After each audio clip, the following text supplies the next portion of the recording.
Hello and welcome to PFF Fantasy Football Podcast, Week 16 Injury Report Edition. Merry freaking Christmas, 2 days away. Happy holidays, whatever you celebrate. It's always a great day to be great here on the PFF Fantasy Football Podcast and life in general, obviously. By the way, I'm your host, Ian Hartitz. As always, joining me on this lovely Friday afternoon. By lovely, I mean terrible. But hey, always good to see you, my friend. Nic Bodiford, PFF analyst. You see him all around the industry. My man is always grinding. Nick, what's up, man? Hey, Ian, how you doing? I was getting some primary data done today. You know, it's a big, bad week of weather. I got an article on PFF.com talking about all the elements. We're going to go through some more, how to go out there, shovel some snow, really get myself attuned to what my fantasy players are going to have to go through this weekend before setting those final starting lineups. So my big takeaway is, man, just fuck wind chill, man. I am so tired of it. That's the big part for me. Like, I can deal with the precipitation, the snow being a little bit cold, but when that wind comes, man, maybe I'm just soft these days, but I do not know how people can put up with that. But it's done. Driveway's looking good. Dog's got a spot to walk in the grass, and I am feeling much better now that I am back in the warmth of my lovely Columbus, Ohio house. So with all that said, Nick, did want to update people on some of this hellacious weather we have for the weekend. I went through all these situations on Wednesday, got an article up on PFF.com. And if you guys didn't check that out, the main takeaway, winds are always the biggest problem here. But if we have mediocre winds, 15 miles per hour instead of 20 plus, combined with, sub-zero temperatures or feels like temperatures with a bunch of precipitation on top of that, guess what? We're not going to be feeling great about that either. So when I wrote my article, there were three main games that we had to worry about. The stuff in Cleveland, where we're talking 25, 30 mile per hour sustained winds, gusts up to 40, 50 miles per hour, as well as the game last night with the Jets and the Jaguars. As we saw, that certainly played a role in it. The third other game we've known we have to worry about all week long is the Bills at the Bears in Chicago. Feels like temperature of negative 10 degrees with sustained winds north of 20 miles per hour. So those were the main ones. And still, with the Cleveland Saints game, with the Bears-Bills game, though those are concerning. Other than the quarterbacks in Buffalo and Chicago, because luckily we got Allen and Fields more than capable of running around, I do think it warrants, dropping all these guys in the ranks. And Nick, I don't know about you, man. I want nothing to do with the pass catchers involved with the Saints and Browns, except for one. He's not really a pass catcher, and that man is Taysom Hill. I've talked to you, throughout this year, we've gone back and forth on the ranks, and you were much more of a Taysom Hill believer than I was here, say week 7, week 8. How far do you have him up the ranks this week? I think he's just like a standard tight end one. His ceiling is certainly enhanced. Like, if they want to give him 10 carries, like, let's go. I mean, it's so much more reliable than anything else. I started the week with him as my tight end 7. I think I'm going to bump him up a spot or two. Like Dallas Goedert versus Taysom Hill. Are you taking Taysom over Dallas? That's a really good. They'll probably be ranked right next to each other. What do you think of Taysom versus Juwan Johnson? I'm going to go with Taysom because, again, Juwan, we need the reception stuff. I just don't trust any of the pass catchers in that game. So if we were playing this one in the dome, give me Juwan Johnson from that. All the dude is doing is catching touchdowns. So the way I have it right now, the only tight ends that I would start ahead of Taysom Hill, Travis Kelce, Mark Andrews, George Kittle, TJ Hawkinson, Dalton Schultz, and Dallas Goedert. So I would start Taysom Hill ahead of guys like Chiggy Okonkwo, Pat Freiermuth, Dawson Knox, David Njoku, Gerald Everett, Darren Waller, amongst other guys. And honestly, Nick, with a lot of these guys, it wasn't even super close because guys like Juwan Johnson have the brutal weather. Guys like Darren Waller, Pat Freiermuth are either playing banged up or getting eased back into action or not having the massive roles. Our guy Chiggy Okonkwo having to deal with Malik Willis under center. All in on the Taysom Hill experience this week. Few other notes, because again, we started the week off with 3 main concerns, but 2 other ones have seeped into it, and probably should have started with this. I gave the man plenty of shout outs on this podcast plenty of other times, but Kevin Roth, A+, number 1 meteorologist in the industry, and especially in our hearts here on the PFF Fantasy Football Podcast. Go check out his stuff on rotogrinders.com/weather/NFL. He's on Twitter at Kevin Roth WX. So fantastic stuff from Kevin. Awesome little premium package on rotogrinders.com if you guys want to pay up for that. Otherwise, you can just look at his base meteorologist report like we are right now. So the 2 other games that Kevin is especially worried about comes down to Falcons at the Ravens, where yes, it's going to be freezing with the temperatures in the teens. Also looking at winds between 15 and 20 miles and gusts up to 20 or 30. So he has that. It's not quite the level of Chicago or Cleveland, but it is breezy enough to consider wind as a factor. So in this one, Nick, it is Mark Andrews there where it's just like, so tired of talking about this guy's possible potential to turn around each and every week because it has been so long. Literally, I think he's the only pass catcher from either team that I would recommend as a start. Drake London, someone that's going to be in that wide receiver 3 range, probably right alongside a lot of the Saints and Browns, pass catchers that we aren't feeling good about. Anyone that you're overly trusting in the Falcons and Ravens contest. So Demarcus Robinson has just been a target hog on the perimeter, and that's where Tyler Huntley is aiming a plurality of his targets. Huntley's ADOT is between 7 and 8 yards, and that's exactly where Demarcus Robinson's is, which that's not too far downfield. So I think that they can kind of take advantage of the Falcons secondary. One thing that I've been trying to get into is just the direction of the field and the wind placement. PFF had a guy, Scott Spratt, who's done some wind studies where, like, if the wind is coming behind the guy, it's maybe not that much of a bad thing. But anyway, that's for the listeners to go dig up on their own. That's some good stuff there, Nick. All right, the other game we got to worry about, Raiders at the Steelers. So, again, it's one of those things where in these matchups, I mean, we got the Ravens, Falcons, Raiders, Steelers, Bills, Bears, Saints, and Browns all being impacted. Out of all those, I think Mark Andrews and Stephon Diggs are the only pass catchers that are truly must-starts. I'm not telling you can't play a Cole Kmet if he's your only tight end option. Someone like Demarcus Robinson, Drake London, Deontay Johnson.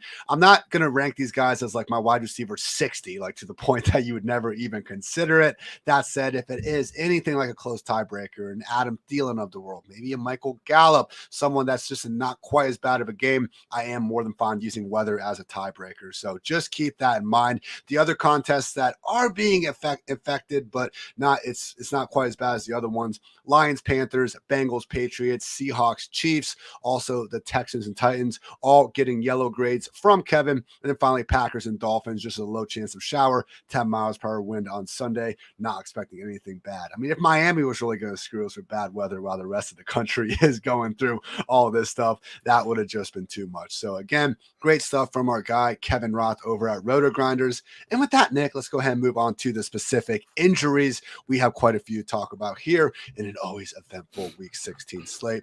First of all, the main one on the week, Eagles quarterback Jalen Hurts has been ruled out with that right shoulder injury. So Gardner Minshew, I talked about him a lot already this week, but he comes in as my QB 16. Basically the number one streaming quarterback available in most leagues. Now, I would still start guys like Daniel Jones and Jared Goff ahead of Minshew. I realize, though, that they are generally owned in 50, 60% or more of leagues. So, Nick, when I say guys like Minshew, Brock Purdy, Derek Carr, Nick Foles, Kenny Pickett, are you comfortable riding with Minshew ahead of all of them? Yeah, I think I'm double checking right now. I think that I've got him as the quarterback 13. He's like... Okay, yeah, we're in the same area here. I have Purdy 2-3 spots ahead of him, but it's the Dallas defense. It's really tough, man. But I think Minshew, I think that he can point guard his way to a good day. That's a good way of putting it. All right, Bills quarterback Josh Allen still dealing with that right elbow ailment to an extent, but not listed on the final report. Good to go. Only quarterback I would start ahead of him this week is one Patrick Mahomes. Ravens quarterback Lamar Jackson going to miss another week with that knee injury. We have Tyler Huntley listed as questionable, but John Harbaugh already confirmed that he will be the starter Saturday against the Falcons. So with Tyler Huntley, again, this has been a broken passing game for the Ravens. And this is honestly, I'm not here to slander Lamar. It's more so just a reality of this offense. The pass catchers before the season started, I think we all would probably say it was a bottom 5 group in the league. So what do you expect to happen when a bunch of those guys get hurt? When your team is unironically adding Sammy Watkins in December and people are excited about this, that is not good, everyone. So it's not so much an indictment on Tyler Huntley or Lamar, but unfortunately with Huntley, like he's kind of in that Malik Willis range for me, Nick, where I have no confidence in either guy putting up any level of passing production. That said, theoretically, both these guys do run the ball enough to maybe get something going. So I'm not terrified of this matchup at all. I mean, some of the stuff in my mismatch manifesto is saying that yards before contact per carry, explosive run play rate. The Ravens, you could argue, have the best matchup on the ground all week. That said, Tyler Huntley, the lows have just been so low. So where are you settling in with Huntley, Nick? I'm definitely going to have Minshew ahead of him. I would probably lean Brock Purdy. I think where it gets interesting and where I probably would lean towards Huntley is against pocket passers with severe weather issues like Derek Carr and Kenny Pickett. Yes. Yeah. I'm looking at my rankings, and I think I am higher on Huntley than you are, because I have Malik Willis as like a quarterback 3. But all those guys that you just listed, we are in kismet here with Huntley's right in the middle, and Carr and Pickett are below him. I'll skip down a little bit and talk about Malik just because we're on that topic. So I guess my reason for more optimism with Malik is hearing what's the final report on Tannehill. Like, he's not expecting to play the rest of the year, correct? Right. Yeah. So to me, this is different than when it was a spot start where they were kind of hoping Tannehill could get out there back in week 8. And then he had the next start against the Chiefs, where those were always, in my mind, spot starts. Tannehill's back. The second he's back, I know we had the primetime game against the Chiefs, and we had Twitter going crazy about it, but I never considered this anything close to a quarterback controversy. Now that Tannehill's out, though, this is still a team with playoff aspirations. We're going to have the massive AFC South defining game coming up against the Jaguars.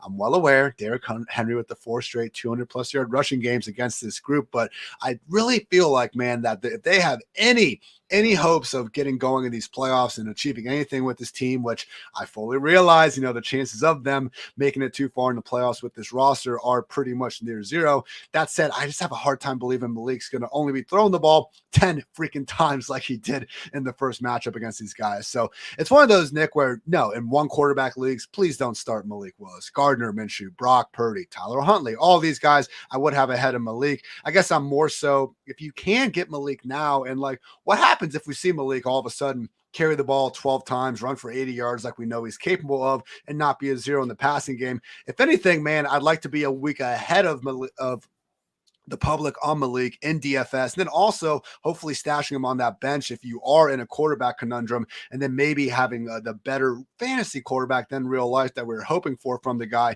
in week 17 and beyond. I think all that's super fair. I like the points that you're making about kind of the difference in the point of the season and how the team might be approaching Willis's development, because they do need to see something from him like ahead of this year's draft. So I think all that's fair. They're not going to get anything going. I mean, maybe they can against the Texans again. We've seen what Derrick Henry can do, but at some point, even if you're not going to be able to throw the ball well, you got to at least make the defense think that you have even a small inclination to try and do so. Steelers quarterback Kenny Pickett is good to go after clearing the concussion protocol. Unfortunately, Cardinals quarterback Colt McCoy is not. This will lead to Trace McSorley under center, and that is incredibly bad news for these wide receivers. Again, we've talked about this before. Kyler Murray to Colt McCoy. Who do we want out there for the best of the franchise? Definitely Kyler. Who's the better quarterback? Definitely Kyler. Look at the legs and everything, but we're not talking about real life. When we move to fantasy, you could actually talk yourself into Colt McCoy not being much of a drop-off because we're getting more volume. He wasn't as involved in the run game. And let's face it, at least this year, the passing numbers were looking pretty similar between the two guys. Now I'm throwing that out the window when we have to go from Kyler to Colt McCoy to then Trace McSorley, who does not have the same passing efficiency of these guys. And fortunately, he's got a little more Kyler than Colt in him when it comes to taking off and running, which is not going to be good for anyone other than the Trace McSorley business. So God, no, we do not want anything to do with the Trace McSorley business in its own right. How far are you dropping DeAndre Hopkins and Marquise Brown, though, Nick? Because for me, I have Hopkins settling in much more as a low-end wide receiver too. I mean, someone like Brandon Ayuk, Mike Williams, I'm pretty freaking sure I'll be starting those guys ahead of him. Hollywood Brown's someone that I'm going to avoid touching at all, especially because he's even questionable at this point. So thoughts on what Trace McSorley means to these pass catchers? DeAndre Hopkins is my wide receiver 20. Okay. Yeah, that's actually pretty much right where I was thinking about putting him. So good stuff there. And with Marquise Brown, man, I think at this point he's questionable. Unless I've missed something in terms of like Cliff saying that he's going to be just fine. I mean, they're playing Sunday night, man. So I don't think you can even risk getting all the way over there and having any level of confidence. Yeah. So Marquise Brown, even versus guys like Amari Cooper and Donovan Peoples-Jones dealing with this terrible weather. Like, yeah, it's terrible weather, but at least we know they're going to be out there on the football field. That is going to be rough. So yes, if at all you have a close start sit decision with Marquise Brown, please pick the other guy. DeAndre Hopkins, still a volume-based wide receiver too. We just don't have as much of a ceiling. And finally, Brock Purdy has had an extra time to get through that oblique injury. He is not listed. Multiple touchdowns in 3 of his extended appearances this season. Once again, Gardner Minshew, really the only, readily available waiver wire quarterback that I would play ahead of Purdy.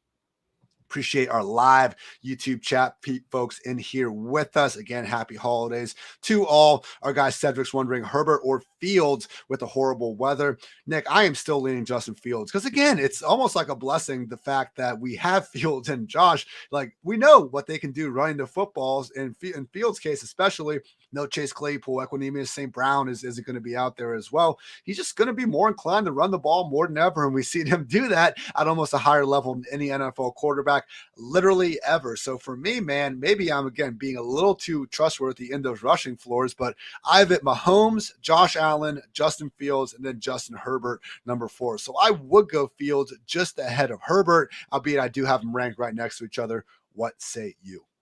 Yeah, I've got Fields as the quarterback 3. I agree with everything you're saying about the weather, creating a higher volume running day for him. One thing of note, the Bears placed cornerbacks Jalen Johnson and Kendall Vindor on injured reserve like an hour and a half ago. So like Buffalo, I know it's, the weather is a problem, but like I think that the Buffalo passing game can get some stuff going against a recently decimated Bears secondary. So that's going to put the onus on Fields to get something done here. Yeah, so you can argue Herbert's the more safe guy because he's not playing in weather, but that Colts defense is, especially against the pass, not really a unit to mess with. I mean, we saw Herbert last week dud because he doesn't run the ball as much as some of these other guys. So again, it's a very good problem to have. If you want to roll with Justin Herbert over Justin Fields, again, we're talking about my QB3 versus my QB4. I'm not going to call you an idiot. I would hope you don't call me an idiot if it ends up going the other way, but that's just how fantasy football goes sometimes. Week-to-week league, as they would say. At running back now, 49ers running back Christian McCaffrey, good to go, not listed with that knee issue. Jordan Mason was a late week addition. So, look, you're firing up McCaffrey anyway, but I would just say with Mitchell on IR, with Deebo Samuel out, and now with Jordan Mason as a hamstring, potential late week addition, CMC now has the legit every down workload that he had in Carolina on top of all the schematic and offensive line goodness that we were hoping to see in San Francisco. Also, good news for all you Nick Chubb fantasy managers. Did not know what was going on with back-to-back DMPs to start the week, but he's not listed on the injury report. Good to go for Saturday. Sure would make a lot of sense if they feed him the ball as much as possible in that terrible weather. Seahawks running back Kenneth Walker and DJ Dallas questionable with ankle injuries, but head coach Pete Carroll has already said both are expected to play through their ailments. I have Kenneth Walker as my RB13 on the week. I still think he profiles as someone with 15 to 20 plus carries on his plate any given day. And yeah, the pass game usage isn't amazing, but man, it's one of those things where we kind of hold everyone up to that McCaffrey like level of usage. And guess what? Nobody's really going to get that other than Christian freaking McCaffrey. So with Walker, he actually ran a route on a higher rate of his quarterback's dropbacks than Austin Eckler did last week. So I get it. Targets need to happen on those dropbacks and routes for it to actually matter for fantasy points. But Nick, with Kenneth Walker, again, I understand against the Chiefs, they've been better against the run than the pass this year, but this is one of the only games of the freaking slate, probably the freaking month that's actually flirting with that 50-point game total. Thoughts on Walker? Because I saw you rolling your eyes, man. No, I'm not rolling my eyes. I'm nervous. I don't like that he wasn't able to practice at all, I don't think, this week. Travis Homer, as I recall, and I haven't looked at this since Sunday, so correct me if I'm wrong here, but I think Travis Homer took every passing down snap in the game last week. And so Kenneth Walker, like we have running backs like Joe Mixon that get these high volume workloads. They don't necessarily get passing down work, but they still run routes. Like that's fine. We can win with that. That's kind of what Walker is getting though. And in this game script where I think KC is going to be playing with a lead. I'm downgrading Walker both because of game script, because of role, and because of the foot. Now that said, I still think you probably need to start him. I've got him as like, oh God, this is another Kamara thing where I don't even want to talk about this because it's like he's in the RB20s for me, and I don't like it. But man, it's just, I don't like the factor, the all of the variables here. There are a lot to take note of, but I am saying, like, I don't think you should start Latavius Murray over him. Okay, so we know how good he is. He just makes me a little bit nervous. Hey, to your credit, man, I just pulled this up. You had it Kamara RB25 last week, right? It was 25 or 26. He finishes the RB25 last week. So good job by you, Nick. I'm just going to be taking a lot more of those Walker touches. So luckily the Seattle offense doing a little better than the Saints, but fair play to you. He's a rock solid RB2. I think your point about Latavius makes sense. When we start looking at guys like Latavius Murray, like Zach Moss, AJ Dillon, and those types, please, for the love of God, play Kenneth ahead of them. I say the same thing for Alvin Kamara, amongst others. Okay, Dolphins running back Jeff Wilson officially questionable with his hip injury. If there's another good question, if Jeff Wilson is once again sidelined, which we will have to wait and see on Sunday.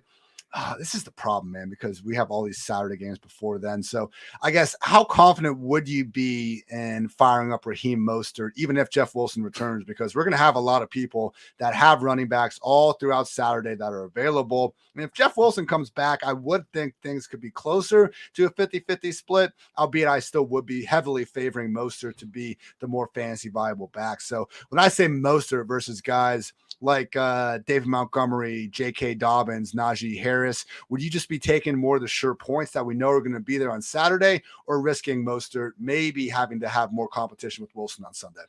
I would take Najee Harris, J.K. Dobbins over Raheem, and then I think the Khalil Herbert's return maybe elevates Raheem Mostert over David Montgomery. Fortunately, the Green Bay defense, I was trying to get to the run defense stats here, but not that great. The Sunday thing that complicates. What always scares me about Raheem Mostert is more so his like brittle nature. And if you've ridden him this far, like, just don't even think about that. I think you start Raheem Mostert even if Jeff Wilson is active. What was Wilson's practice status? Oh, Lil LP all day. Every practice was LP. Yeah, I think you're fine with Mostert as like a low end RB2. Yeah, but you don't even see the guy get up to a full practice, even if Wilson's going to play. Hard to think he is back at 100%. So good stuff there. Some of those running backs we just mentioned that do, in fact, not happen to be listed on the final injury report. Najee Harris, AJ Dillon, and Aaron Jones, all good to go for their respective Week 16 matchups. We also have Patriots running back Ramondre Stevenson, technically listed as questionable, as is Damian Harris, but with Stevenson, seems far more like maintenance and just Patriots being Patriots here. So regardless of if Damian Harris suits up, we were firing up Ramondre Stevenson as a locked-in RB1. He's got the pass down work for it, regardless of if Damian comes back. And we've even seen some of these games where Harris has been in and out of the lineup, and Stevenson has still led the way on the ground, even with a somewhat healthy of Harris out there. I am not certain that we're going to see a more healthy Damian Harris out there. Keep on starting Ramondre Stevenson. Commanders running back Antonio Gibson, not listed, but it's just such a brutal matchup for him and Brian Robinson against Nick Bosa and company. Really would try to go with any other options you have for that spot. Broncos running back Latavius Murray is questionable with a foot injury. I believe this was actually a midweek thing. Did you see that, Nick? I didn't, but what is with all these running backs and foot injuries? I've never seen so many. Okay, so it wasn't a midweek thing. He started off the week as limited with the foot, but then he went down to a DNP on Thursday, and he only got back up to a limited practice on Friday. So certainly not ideal there. We did see, the free safety Kwan Williams follow the same practice participation. God, the weather is just ruining my vocabulary now. This is fantastic. But different injuries and stuff. Again, Latavius Murray, I know I've been critical of him throughout this year, and he's had performances like last week where he's proved that even bad running backs can be just fine in fantasy when you're getting 20 plus touches. That said, if we're not going to take an injured version of a bad running back, and Nick, it's just, and it's on Sunday too. That's the other thing. We're not going to have Aaron Donald in this game. I know I'm saying some mean things here, but like Latavius Murray, if we knew he was going to play, I'd be willing. I think I have him RB 24. So like I'm calling him an RB2. I've admitted to it. He's a volume-based RB2, but when he's banged up like that, Nick, I think we're going to have to side with some other guys that are ranked around there that we just don't have the same injury concerns about. So someone like Najee Harris, someone like J.K. Dobbins, even a Dave Montgomery, Alvin Kamara, I think I'm forced to start all those guys ahead of Latavius. I definitely agree. And I'm really high on Najee this week for the record with the matchup against Las Vegas. But yeah, I think Latavius Murray, I think if you added him, you probably needed a running back. And so go ahead.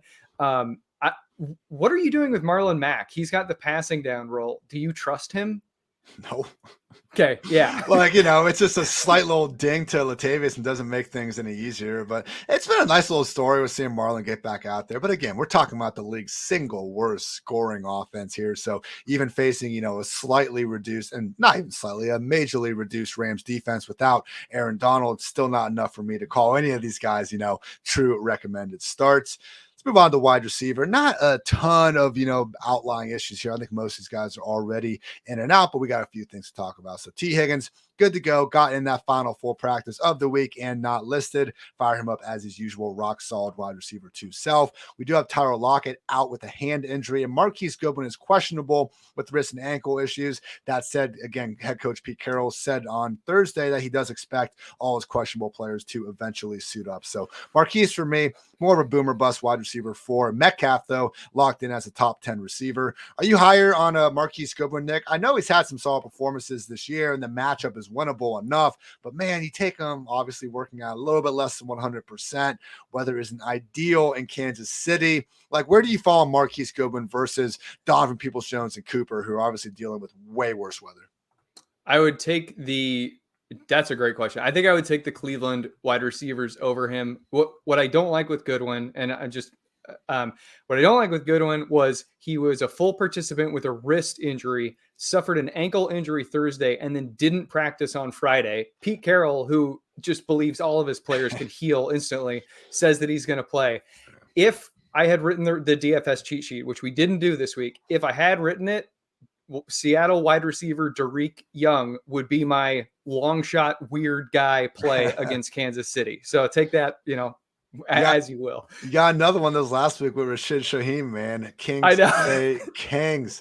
49ers wide receiver Deebo Samuel out with the ankle and knee issues. And I just think it's a good reminder, man. I still have Brandon Ayuk as a top 20 receiver this week. I know he dudded last week when Kittle got going, but without Deebo in there, it does condense things just enough where, hey, it's still McCaffrey, Kittle, and Brandon Ayuk there. We're going to see some Juwan Jennings, even some, Ray McLeod goodness going on here and there. So I'm not saying it's always going to be a situation where all these guys are balling out. Look at Philly, AJB, Devontae, and Dallas Goedert. You'd always see one of those talented guys dudding because when you have a run-first offense, they're not going to throw for 400 yards and 4 touchdowns every game. So don't let one disappointing Brandon Ayuk game distract from the fact that he's got this winnable matchup here and should continue to see a bit more volume without Deebo.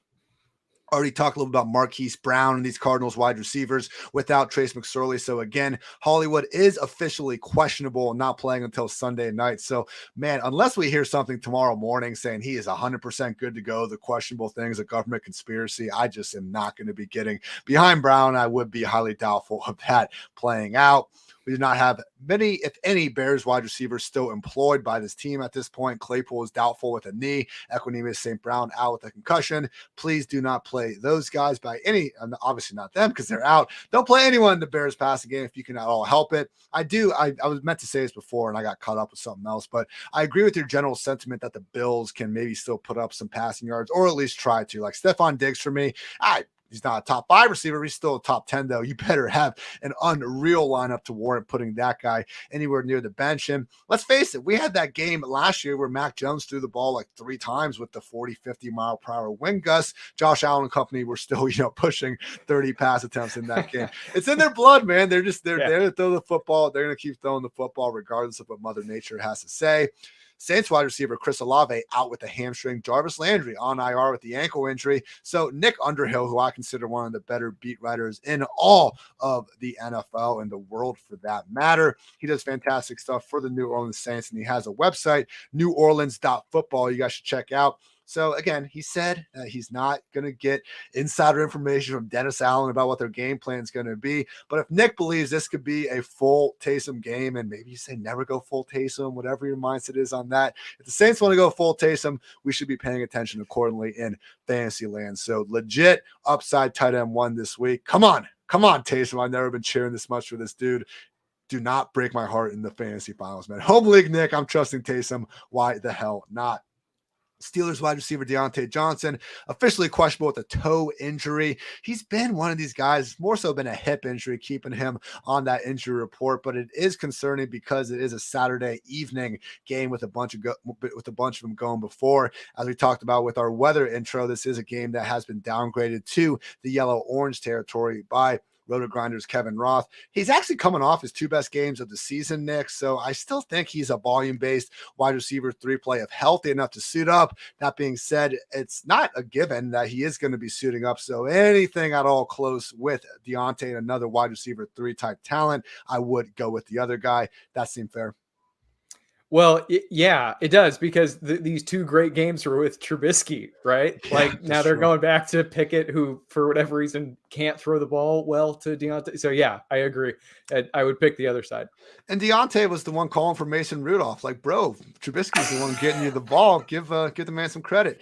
Titans wide receiver Treylon Burks, questionable with a concussion still. He practiced in full all week. Either way, not a recommended start due to Malik Willis under center. With the Texans, Nico Collins on IR. He's done for the season. Brandon Cooks is questionable with his calf injury, and Chris Moore is also questionable with the foot injury. So if Cooks joins Nico on the sidelines again, I am down to fire up Moore as this volume-based wide receiver 3 that he's honestly been here over the past 2-3 weeks of action. I would never confuse my mans for Amon-Ra St. Brown in terms of talent or anything like that.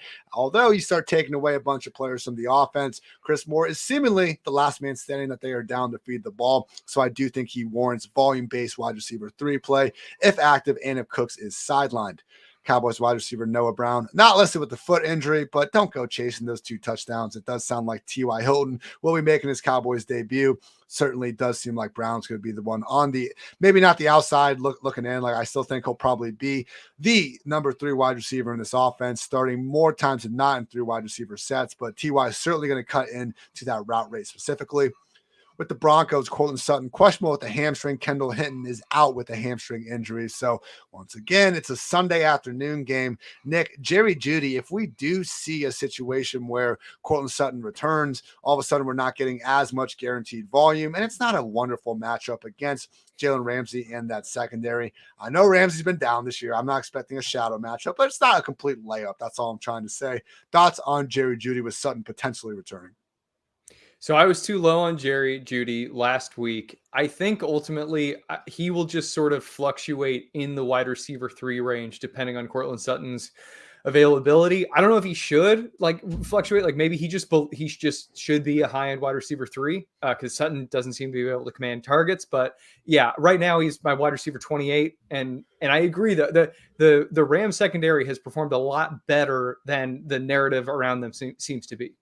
With Sutton, he didn't even get a full practice in at any point this week. So as we were just talking about, would tend to think that he's going to be on potentially the wrong side of questionable there. So I have GD as my wide receiver 28. I might bump him down just a spot or two, but basically he's one of the last wide receivers that like I would play ahead of the really good wide receivers that are unfortunately stuck in some of these really bad weather games. Patriots wide receiver Devontae Parker out with a concussion. Jacoby Myers is questionable with the shoulder, but we're expecting him to play. Tyquan Thornton, late addition to the injury report, questionable with a knee injury. All that to say, Nelson Aguilar, 3.3K on DraftKings. Sign me up as a punt play. Please, though, don't play any of these guys if you can at all help it with your redraft playoffs on the line. I mean, Jacoby, I don't think he's going to be doghouse necessarily. He's been too big of a factor for their passing game over the past 2 years. But again, it's just not going to be good weather there. Mac Jones just couldn't get to 150 yards against the Raiders. Like, you know, he missed Jacoby Myers for like a 30-yard wide open seam route. And it's just like we still want to blame Matt Patricia for every single miscue that happens on this team. I did not have my bingo card as becoming Matt Patricia defender as the season went on, Nick, but here we are sometimes. I mean, my goodness, man. Like, it's certainly part of the problem. Everyone in New England's part of the problem there, but the fact that Mac Jones just seems to be getting such a break with playing like a terrible – I mean, come on, I think I don't love the whole Trevor Lawrence thing where people are like, oh, I was always here on the bandwagon while everyone else hopped off. And it was like, I don't know. The guy played like dog shit the entire last season. He wasn't good for long stretches of the first half of this season. What are we supposed to say? Just completely ignore it and only wait till he's good? Just with Mac Jones, he's been playing terrible. Hope he plays better. I have a hard time believing that one single coach is the full reason why this Patriots passing game has gone from pretty good to terrible. Buccaneers wide receiver Julio Jones, questionable with a knee injury, only going to be a boomer bust wide receiver 5 if healthy enough to suit up. Zach Pascal, questionable with a concussion, only really matters for Quez Watkins. Final few notes before we get going here, guys. Eagles tight end Dallas Goedert, not listed with that shoulder injury. We kind of talked about him a little bit at the top of the show in regards to that Taysom Hill discussion. But Nick, are you with me there? Where again, Kelsey, Andrews, Kittle, Hawkinson, Schultz. And I think I'm leaning into Taysom Hill. I think we're going into that. Those would be the guys I would start ahead of Dallas Goedert. Anyone else that you think, or are you even higher on Goedert? Yeah, I think I put Goddard back into the top 5. I've got him ahead of Schultz by a fair bit there. I was high on Goddard last week. I was ready for him to rock last week, so I don't see any issues here. Bengals tight end Hayden Hurst out with a calf injury. Mitchell Wilcox did find the end zone last week, but just expect most of the pass game volume to go through the wide receivers. He's nothing more than a thin tight end 2 at best. David Njoku's knee is fine, but the weather is not. Please don't play him if at all possible. Seahawks tight end Noah Fant, again, expected to play through that questionable tag. Just an issue where, who knows when Will Dissly is just going to randomly get more targets than the man. Oh, man, gotta love those Seahawks tight ends. Colts tight end Kylen Granson has this ankle issue going into Monday night, more of a showdown thing where maybe you could be more inclined to fire up Mo Alley Cox or Kylen Granson, or Jelani Woods. None of those guys are going to be realistic redraft fantasy options. And then I did see Noah Gray popping a little bit in some of the ownership, and that is because Jody Fortson is out for the Chiefs with an elbow injury. So any of you D-gens sticking to the DFS cheap tight end waters, you could do worse than Noah Gray in tournament lineups. And yeah, Nick, my only other note was Aaron Donald being out, and we already talked about that for Latavius Murray. So great day to be great, everyone. Week 16, one more game away from all of those sweet, sweet championship performances. Nick, you've been grinding content all week, all season long. We all thank you for the hard work. Let the folks know what you got going on ahead of the semifinals. Cool. Yeah, we got the Monday morning recap. 5 things we learned at the 33rd team. 4 for 4. We have streaming defenses, special teams, starts and sits, full positions there. And then this week at PFF, only did the wide receiver cornerback matchups to target and avoid. Didn't do the DFS cheat sheet, but that'll be back on track next week. Great stuff. I am quickly going through the most recent news. Derwin James is expected to play. That's not good news for Nick Foles and company on Monday night. We are going to have Cole Beasley once again in action for the Bills, and we already talked about that. Beyond Stephon Diggs, tough to be trusting really anyone going on there. And I think that is about it. So once again, thank you all for tuning in with us throughout the season. And yeah, guess what? We'll be back one more entire week with some other stuff on the way. But just in terms of in-season grind, you guys know the schedule. We'll not be having actually the Sunday night games. Dwayne McFarland and I love each other, but we also love our families. So, trying to do a Christmas pod, I do not think would be viewed all that wonderfully by the McFarland and Hartitz household. So I'll be back with a quick solo pod on Monday, breaking down the key users takeaways. Back with my guy, Nathan Yankee, on Tuesday, covering up some of the injuries and waiver wire goodness for those still interested. Another solo pod on Wednesday, breaking down any cool shit I've learned along the way. And then back with my guy, Nick, next Friday, going through the injury game. And as always, on PFF.com, if you're more of a reader still in the lovely year 2022, we'll have you covered with all of that and much more. So for Nick, I'm Ian. Thanks so much for tuning in to PFF Fantasy Football Podcast. And until next time, take care, everybody.